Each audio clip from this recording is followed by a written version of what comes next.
Assalamualaikum warahmatullahi wabarakatuh. Kami dari kelompok 6 akan menjabarkan materi mengenal kernel. Dan kami beranggotakan saya sendiri Adam Karazi dan teman-teman saya yang bernama Ginavio, Nabila, dan Siva.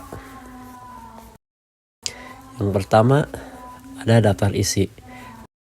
Yang akan kita bahas yaitu yang pertama pengertian kernel, sejarah kernel, macam-macam kernel, fungsi kernel, cara kerja kernel, dan sistem operasi kernel. Lalu apa itu kernel?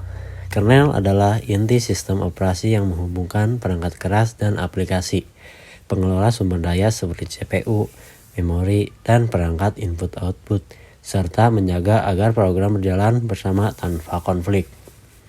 Kernel menangani tugas penting seperti manajemen proses dan memori, serta komunikasi antara proses dengan kerja di ruang kernel yang memiliki akses penuh ke perangkat keras, berbeda dengan ruang pengguna yang terbatas demi keamanan.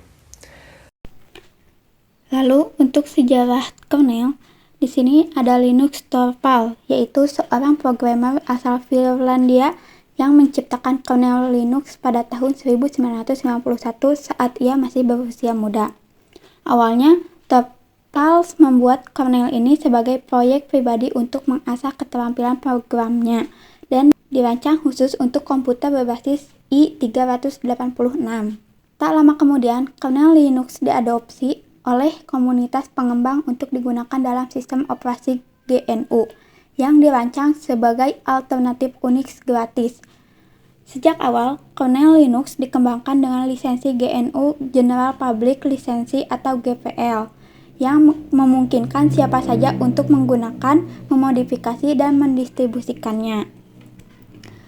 Linux menjadi salah satu contoh terbaik perangkat lunak bebas dan sumber terbuka. Proses rilis kernel ini juga terus berkembang sejak tahun 2004. Kernel baru dirilis secara rutin setiap 2-3 bulan.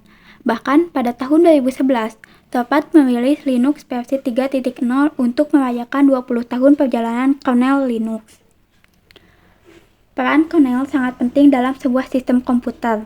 Ketika perangkat komputer dinyalakan, kernel aktif dan dimuat ke dalam memori, mengatur semua proses utama agar sistem berjalan dengan baik. Dengan perkembangan kernel ini, Linux kini telah mendukung berbagai platform perangkat dan terus menjadi fondasi kuat di dunia komputasi. Macam-macam kernel. Ada monolithic kernel, di mana semua layanan sistem operasi berjalan dalam satu ruang besar. Kelebihannya adalah kinerja cepat, tetapi jika satu bagian bermasalah bisa membuat sistem crash. Lalu ada microkernel, yaitu yang menyediakan fungsi dasar seperti komunikasi antar proses, sementara layanan lain dijalankan di ruang pengguna. Stabilitas lebih baik tetapi kinerjanya bisa lebih lambat. Lalu ada hybrid kernel, yaitu gabungan monolitik dan mikrokernel yang mempertahankan kinerja tinggi dengan memasukkan beberapa layanan ke dalam kernel, namun tetap modular untuk stabilitas. Lalu Isokernel, kernel minimalis yang memberi kontrol langsung ke perangkat keras, memungkinkan aplikasi mengelola sumber daya sendiri, efisien, tapi lebih rumit. Monokernel, versi kernel yang sangat kecil dan hanya menangani fungsi dasar, sering digunakan untuk sistem real-time. Multikernel, setiap proses memiliki instansi kernel sendiri yang berkomunikasi satu sama lain. Cocok untuk sistem multi-core agar lebih efisien dan scalable. Lalu ada fungsi kernel. Yang pertama, manajemen proses. Kernel mengelola proses, termasuk penjadwalan waktu CPU, pembuatan proses baru, dan penghentian proses. Yang kedua ada manajemen memori. Kernel mengatur penggunaan memori, mengalokasikan memori ke proses yang berjalan, dan menangani swap memori antara RAM dan disk. manajemen sistem file.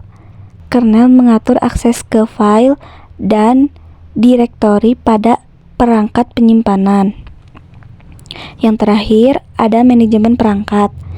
Kernel mengatur komunikasi antara sistem dan perangkat keras seperti printer, disk, keyboard, dan lainnya. Cara kerja kernel yaitu sebagai berikut.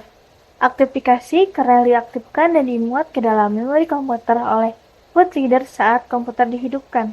Kendali sistem input atau output setelah diaktifkan, kernel akan mengambil kendali atas sistem input atau output komputer. Mengelola proses. Kernel mengelola proses awal hingga OS aktif. Perantara aplikasi dan perangkat keras. Kernel berfungsi sebagai perantara antar aplikasi dan perangkat keras komputer. Sistem operasi kernel yaitu sebagai berikut. Linux sistem operasi yang menggunakan kernel Linux dan bersifat open source sehingga kode sumbernya dapat diakses dan dimodifikasi secara bebas. Linux dapat digunakan untuk server, laptop, dan perangkat Android lainnya.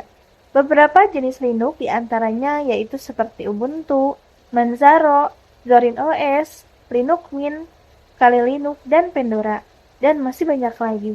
Android sistem operasi yang dirancang untuk teknologi mobile seperti ponsel pintar dan tablet.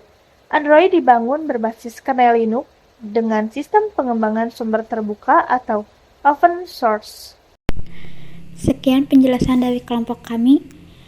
Wassalamualaikum warahmatullahi wabarakatuh.